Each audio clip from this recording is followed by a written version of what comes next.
الله أكبر.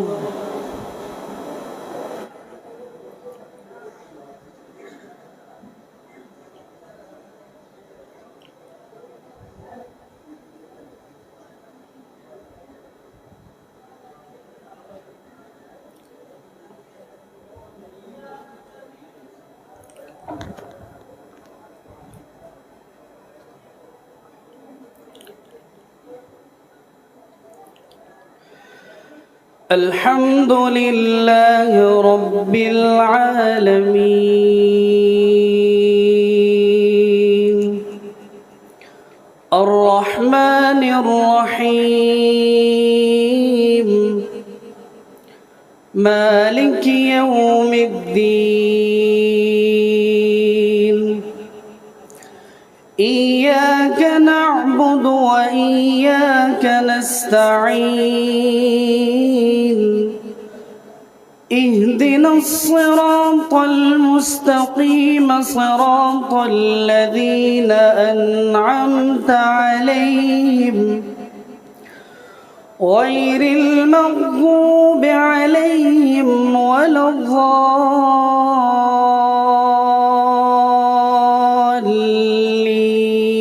الضالين آمين.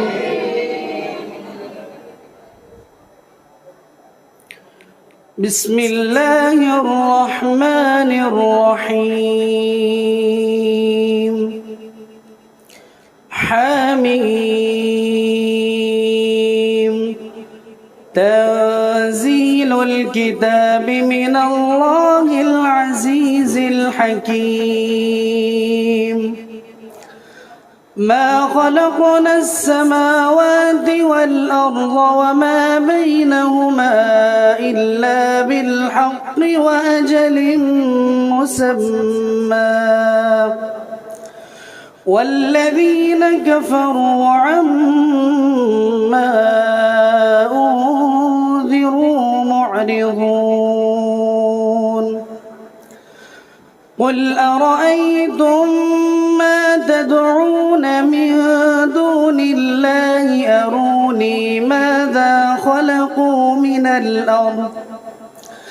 أروني ماذا خلقوا من الأرض أم لهم شرك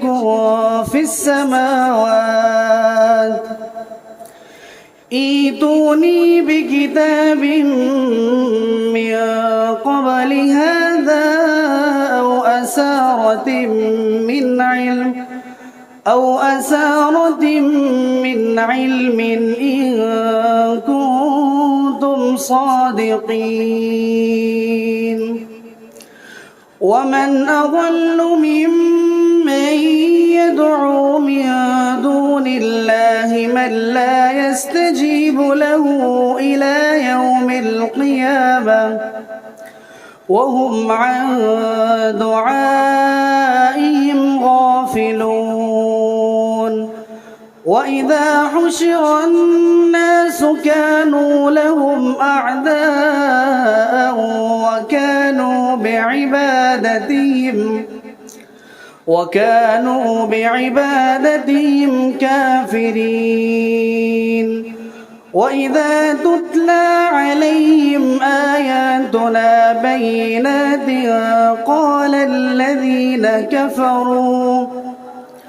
قال الذين كفروا للحق لما جاءهم هذا سحر مبين أم يقولون افتراه قل إن افتريته فلا تملكون لي من الله شيئا هو أعلم بما تفيضون فيه كفى به شهيدا بيني وبينكم وهو الغفور الرحيم قل ما كنت بدعا من الرسل وما أدري ما يفعل بي ولا بكم إن أتبع إلا ما يوحى إلي وما أنا إلا نذير مبين قل أرأيتم إن كان من عند الله وكفرتم به وشهد شاهد من بني إسرائيل على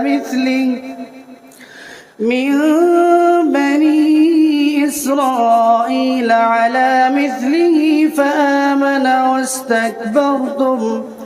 إن الله لا يهدي القوم الظالمين وقال الذين كفروا للحق لما جاءهم هذا سحر مبين وقال الذين كفروا للذين آمنوا لو كان خيرا ما سبقونا إليه وإذ لم يهتدوا به فسيقولون هذا إفك قديم ومن قبله كتاب موسى إماما ورحمة وهذا كتاب مصدق لسانا عربيا لينذر الذين ظلموا وبشرى للمحسنين إن الذين قالوا ربنا الله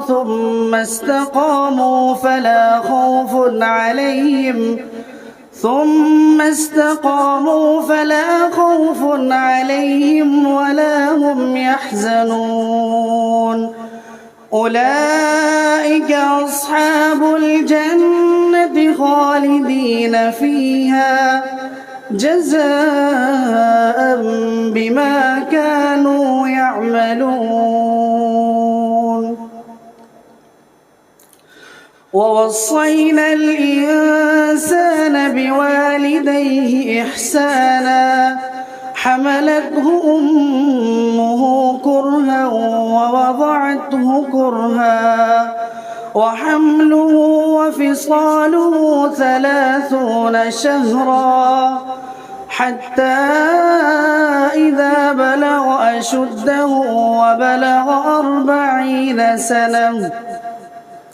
قال رب أوزعني أن أشكر نعمتك التي أنعمت علي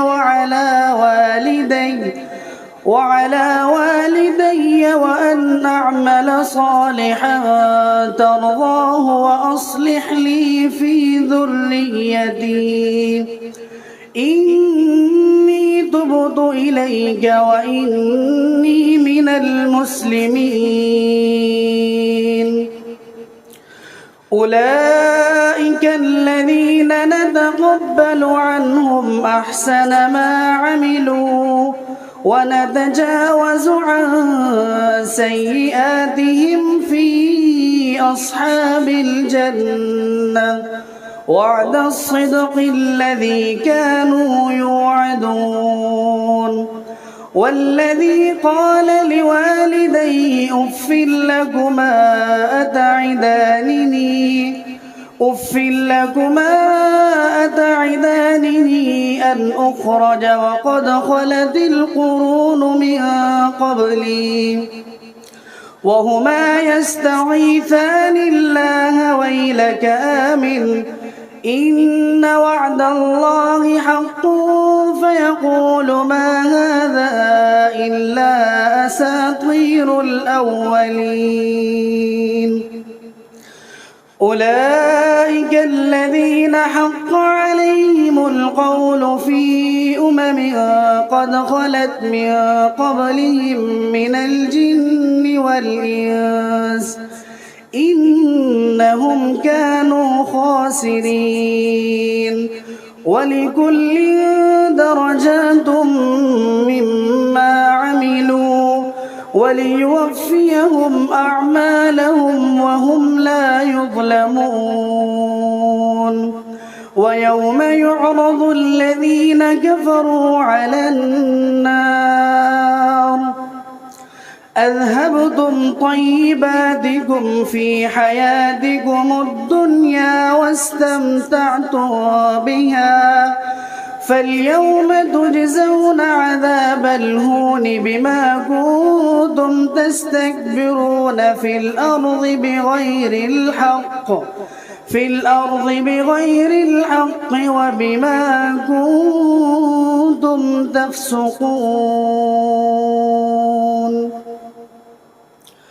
واذكر أخا عاد إذ أنذر قومه بالأحقاف وقد خلت النذر من بين يديه ومن خلفه ألا تعبدوا إلا الله إني أخاف عليكم عذاب يوم عظيم. قالوا أجئتنا لتأفكنا عن آلهتنا فأتنا بما تعدنا إن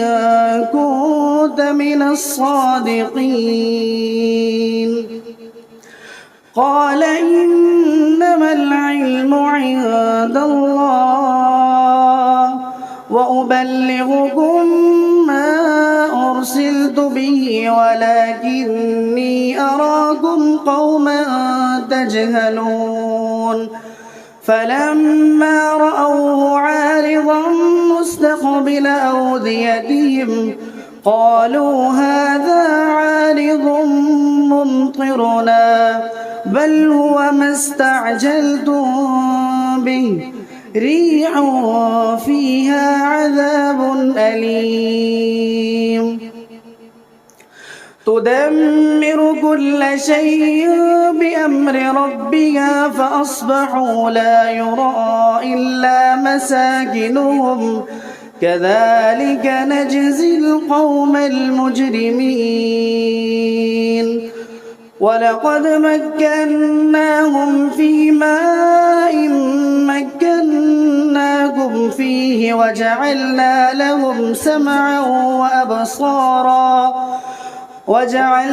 عنهم سمعهم ولا أبصارهم ولا أفئدتهم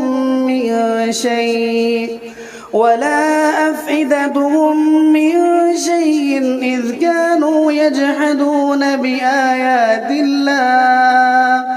وحاق بهم ما كانوا به يستهزئون. ولقد أهلكنا ما حولكم من القرى وصرفنا الآيات لعلهم يرجعون. فلولا نصرهم الذين اتخذوا من دون الله قربانا آلهة بل ضلوا عنهم وذلك إفكهم وما كانوا يفترون. وإذ صرفنا إليك نفرا من الجن يستمعون القرآن فلما حضروه قالوا أنصتوا ولما قضي ولوا إلى قومهم منذرين. قالوا يا قومنا إنا سمعنا كتابا أنزل من بعد موسى مصدقا لما بين يديه يهدي إلى الحق وإلى طريق مستقيم. يا قومنا أجيبوا داعي الله وآمنوا به يغفر لكم من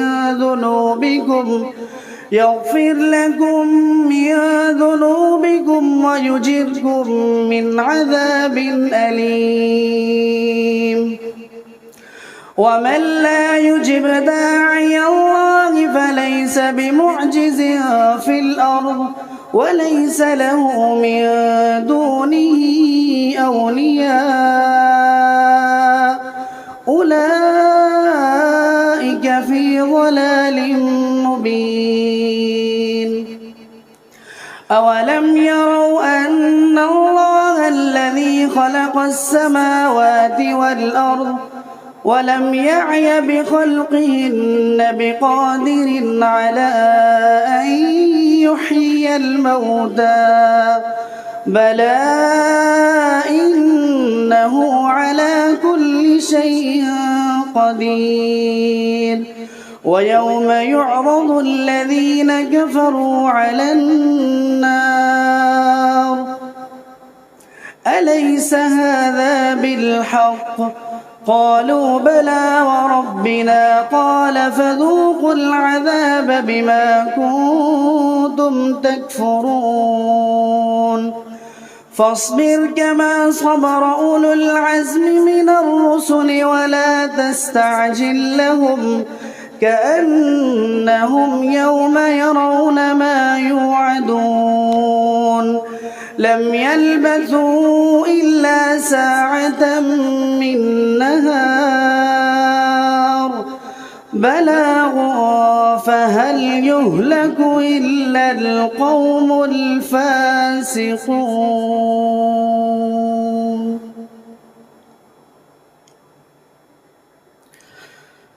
بسم الله الرحمن الرحيم الذين كفروا وصدوا عن سبيل الله أضل أعمالهم والذين آمنوا وعملوا الصالحات وآمنوا بما نزل على محمد وهو الحق من ربهم كفر عنهم سيئاتهم وأصلح بالهم ذلك بأن الذين كفروا اتبعوا الباطل وأن الذين آمنوا اتبعوا الحق من ربهم كذلك يضرب الله للناس أمثالهم فإذا لقيتم الذين كفروا فضرب الرقاب حتى إذا أثخنتموهم فشدوا الوثاق فإما منا بعد وإما فداء حتى تضع الحرب أوزارها ذلك ولو يشاء الله لاغتسر منهم ولكن ليبلو بعضكم ببعض والذين قتلوا في سبيل الله فلن يضل أعمالهم سيهديهم ويصلح بالهم ويدخلهم الجنة عرفها لهم يا أيها الذين آمنوا إن تنصروا الله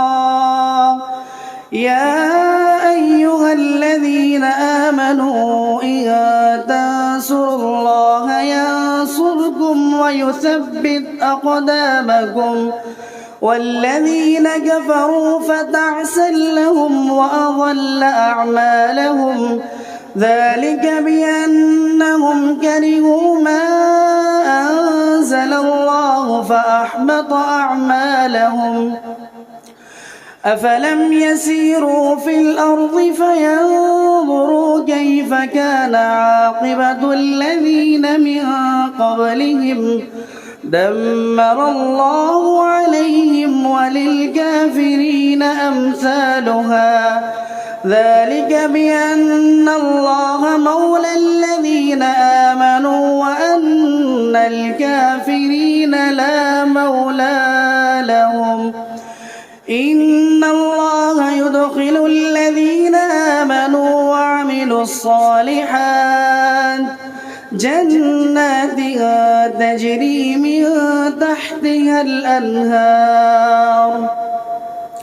والذين كفروا يتمتعون ويأكلون كما تأكل الأنعام والنار مثوى لهم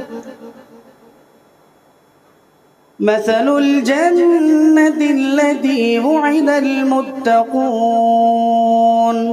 فيها أنهار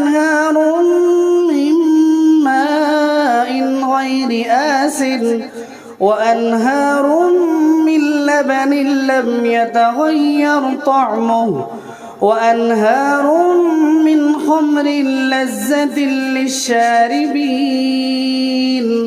وأنهار من عسل مصفى ولهم فيها من كل الثمرات ومغفرة من ربهم كمن هو خالد في النار وسقوا ماء حميما فقطع أمعاءهم ومنهم من يستمع إليك حتى إذا خرجوا من عندك قالوا للذين أوتوا العلم ماذا قال آنفا أولئك الذين طبع الله على قلوبهم واتبعوا أهواءهم والذين اهتدوا زادهم هدى وآتاهم تقواهم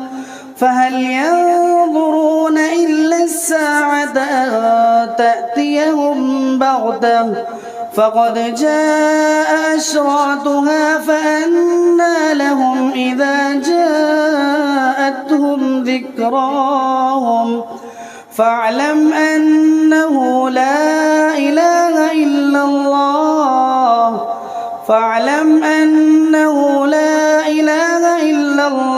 واستغفر لذنبك وللمؤمنين والمؤمنات والله يعلم متقلبكم ومثواكم. ويقول الذين آمنوا لولا نزلت سورة فإذا أنزلت سورة محكمة وذكر فيها القتال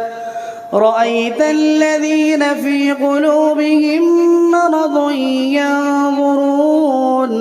ينظرون إليك نظر المغشي عليه من الموت فأولى لهم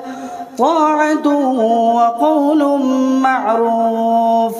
فإذا عزم الأمر فلو صدقوا الله لكان خيرا لهم فهل عسيتم إن توليتم أن تفسدوا في الأرض وتقطعوا أرحامكم أولئك الذين لعنهم الله فأصمهم وأعمى أبصارهم أفلا يتدبرون القرآن أم على قلوب أقفالها إن الذين ارتدوا على أدبارهم من بعد ما تبين لهم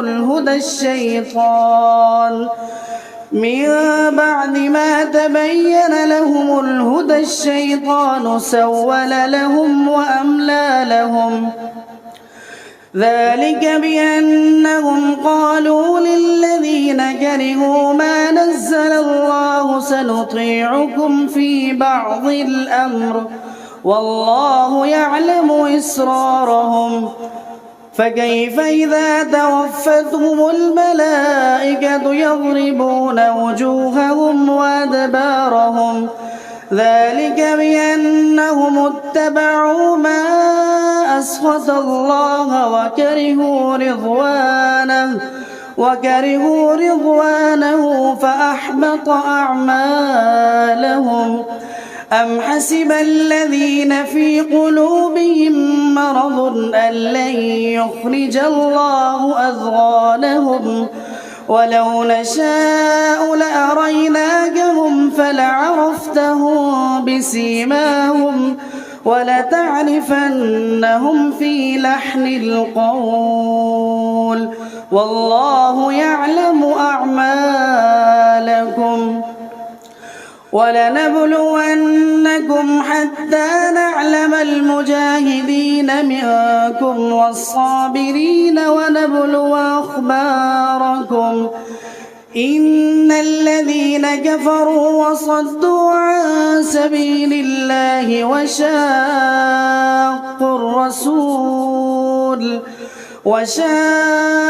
الرسول من بعد ما تبين لهم الهدى لن يضروا الله شيئا وسيحبط أعمالهم. يا أيها الذين آمنوا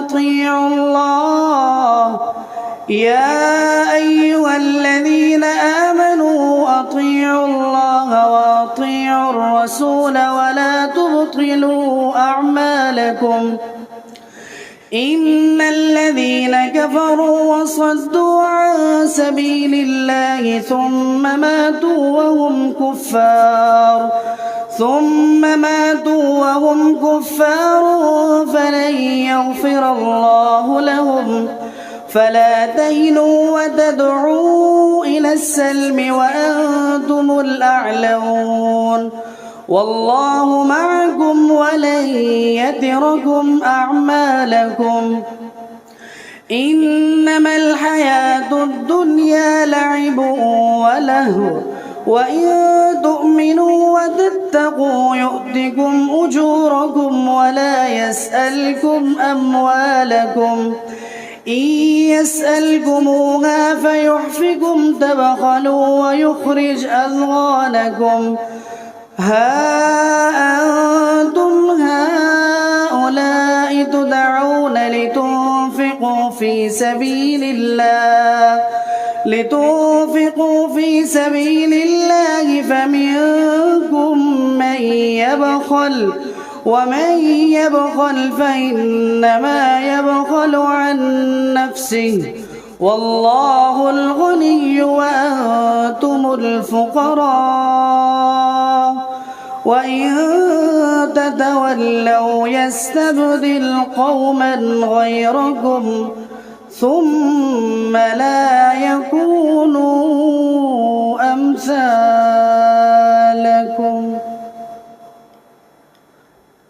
الله أكبر.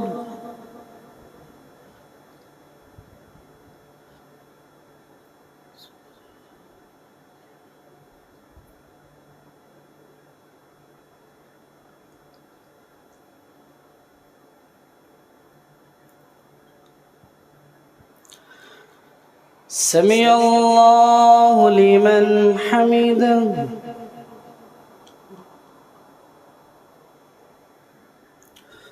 الله أكبر.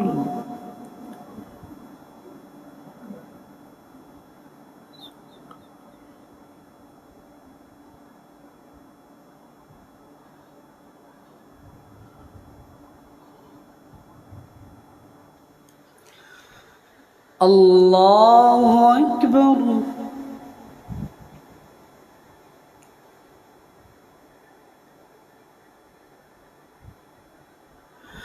الله أكبر. سبحان الله.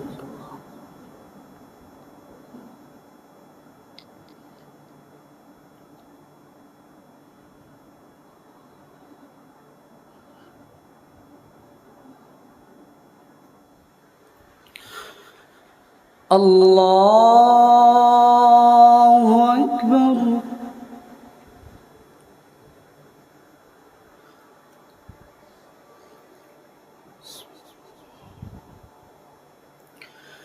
الحمد لله رب العالمين الرحمن الرحيم مالك يوم الدين إياك نعبد وإياك نستعين اهدنا الصراط المستقيم صراط الذين أنعمت عليهم غير المغضوب عليهم ولا الضالين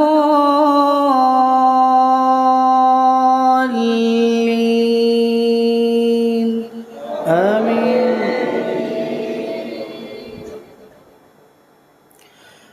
إنا ففتحنا لك فتحا مبينا ليغفر لك الله ما تقدم من ذنبك وما تأخر ويتم نعمته عليك ويهديك صراطا مستقيما وينصرك الله نصرا عزيزا. هو الذي أنزل السكينة في قلوب المؤمنين ليزدادوا إيمانا مع إيمانهم ولله جنود السماوات والأرض وكان الله عليما حكيما. ليدخل المؤمنين والمؤمنات جنات تجري من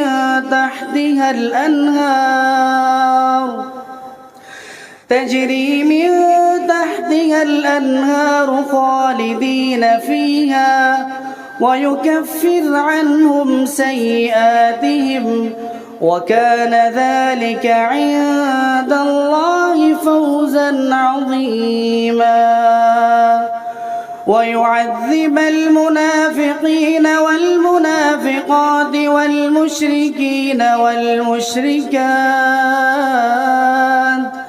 والمشركات الظانين بالله ظن السوء عليهم دائرة السوء وغضب الله عليهم ولعنهم وأعد لهم جهنم وساءت مصيرا. ولله جنود السماوات والأرض وكان الله عزيزا حكيما. إنا أرسلناك شاهدا ومبشرا ونذيرا لتؤمنوا بالله ورسوله وتعزروه وتوقروه وتسبحوه بكرة وأصيلا. إن الذين يبايعونك إنما يبايعون الله يد الله فوق أيديهم فمن نكث فإنما ينكث على نفسه ومن أوفى بما عاهد عليه الله فسيؤتيه أجرا عظيما. سيقول لك المخلفون من الأعراب شغلتنا أموالنا وأهلنا فاستغفر لنا يقولون بألسنتهم ما ليس في قلوبهم قل فمن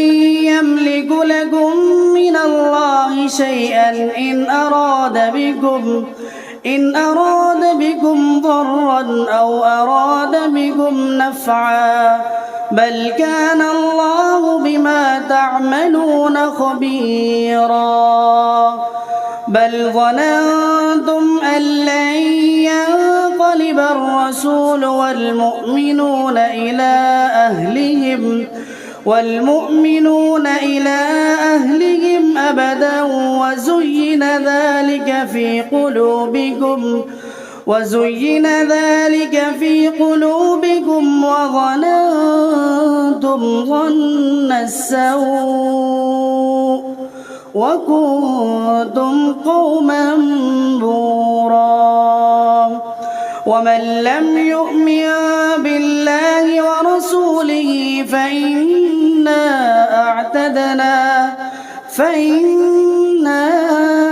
أعتدنا للكافرين سعيرا. ولله ملك السماوات والأرض يغفر لمن يشاء ويعذب من يشاء وكان الله غفورا رحيما. سيقول المخلفون إذا انطلقتم إلى مغانم لتأخذوها ذرونا نتبعكم يريدون أن يبدلوا كلام الله قل لن تتبعونا كذلكم قال الله من قبل فسيقولون بل تحسدوننا بل كانوا لا يفقهون إلا قليلا. قل للمخلفين من الأعراب ستدعون إلى قوم أولي بأس شديد تقاتلونهم أو يسلمون فإن تطيعوا يؤتكم الله أجرا حسنا وإن تتولوا كما توليتم من قبل يعذبكم عذابا أليما. ليس على الأعمى حرج ولا على الأعرج حرج ولا على المريض حرج ومن يطع الله ورسوله يدخله جنات تجري من تحتها الأنهار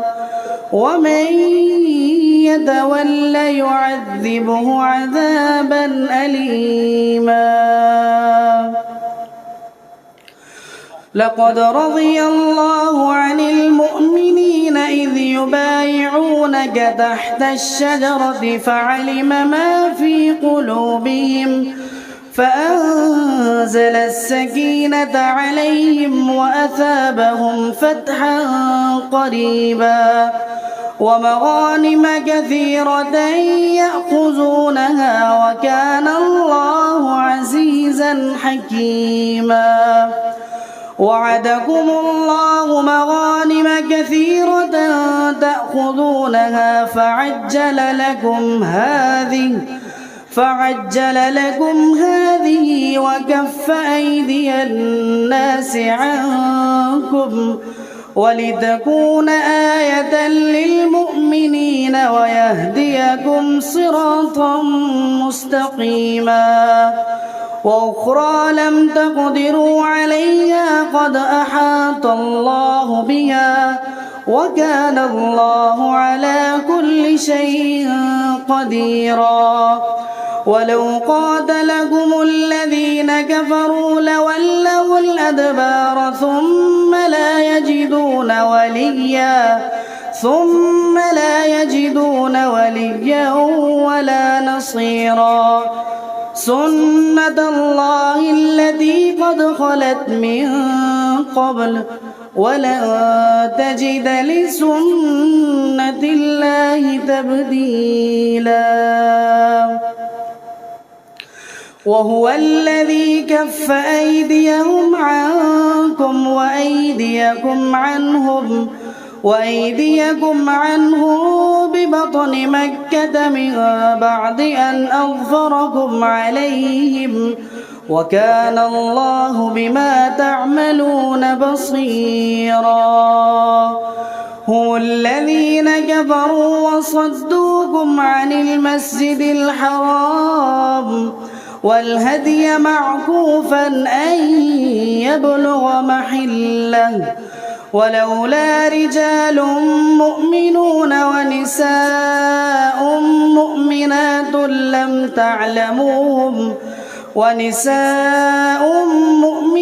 لم تعلموهم أن تطؤوهم فتصيبكم منهم معرة بغير علم ليدخل الله في رحمته من يشاء لو تزيلوا لعذبنا الذين كفروا منهم عذابا أليما إذ جعل الذين كفروا في قلوبهم الحمية حمية الجاهلية فأنزل الله سكينته على رسوله وعلى المؤمنين وألزمهم كلمة التقوى وكانوا أحق بها وأهلها وكان الله بكل شيء عليما لقد صدق الله رسوله الرؤيا بالحق لتدخلن المسجد الحرام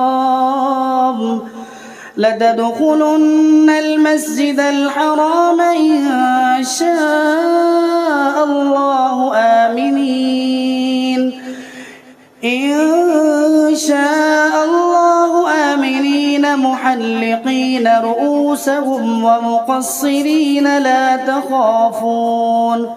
فعلم ما لم تعلموا فجعل من دون ذلك فتحا قريبا هو الذي أرسل رسوله بالهدى ودين الحق ليظهره على الدين كله وكفى بالله شهيدا محمد رسول الله والذين معه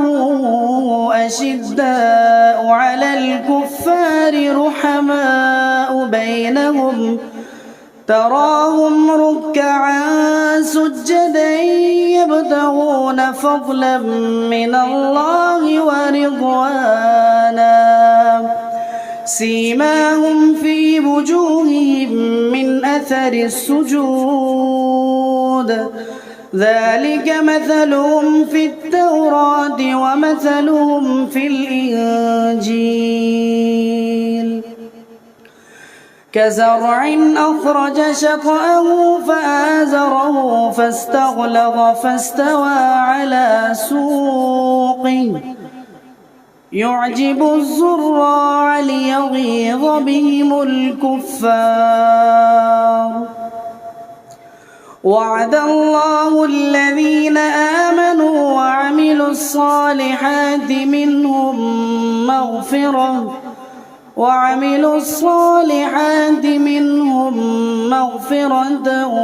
وأجرا عظيما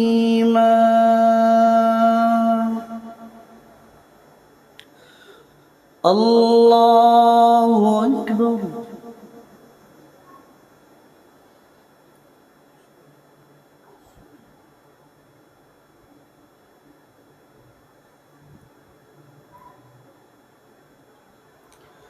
سمع الله لمن حمده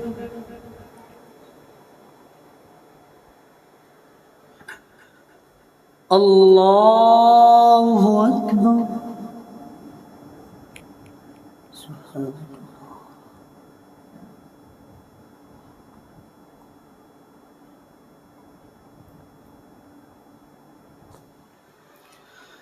الله أكبر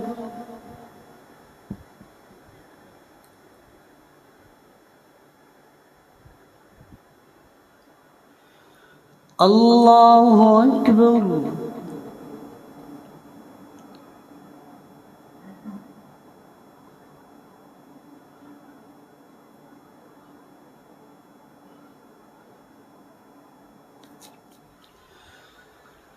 الله أكبر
السلام عليكم ورحمة الله.